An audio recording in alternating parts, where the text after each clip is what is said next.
Today, let's understand how to make a shape using turtle programming in Python. Hello dear students, hope you are doing well. Previously we learned about Python and how to print messages on screen. In this section, let's try to understand what is a function, turtle programming and many more. First, let's look into what a library is. Doesn't sound familiar to you? We all have seen libraries in our school, colleges, offices and towns. It's basically a place where books are stored. Similarly, in programming languages, we have libraries which refers to a collection of files, programs, scripts or functions. We are using the Turtle library in our course. It enables users to create pictures and shapes by providing them with a virtual canvas or screen.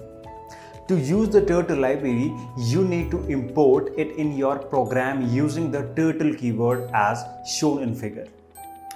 There are so many functions we have in this library which help us to draw different patterns and shapes. Let's explore them one by one. First is shape function. This will change the shape of turtle to circle, arrow, dot, turtle, square. Here is the activity code for this. Import turtle using import keyword. Create a turtle using turtle function and save it in a variable called as t. Use the shape function to create a turtle. Write circle within the bracket to create a circle shape. Run the code and you can see circle on the screen.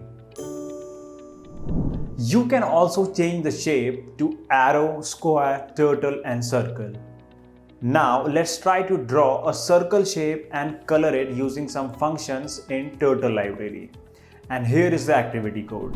First, import Turtle library, create a turtle and save it in a variable t. Use function fill color to choose the color. Here it is green. Use begin underscore fill function to start filling color to the shape. Use the color function to draw a circle. Mention radius within a bracket that is 100. At last, use the end underscore fill function to complete coloring. Run the code and here is the output. Wonderful students, you did it so well. You studied new function in a Turtle library. We have lot more fun and new functions waiting in next section. Till then, happy coding. So students, it's time to create your own project and show it to the world. Here is how you can log in to Clever's AI Labs and write your own code. Step 1. Visit www.ailabs.com. Step 2. Click on Click here to sign up and enter your details. Step 3. After registering, you will receive verification email. Once you verify your email, you will get the credential to log in and start creating your first Python project. Happy coding!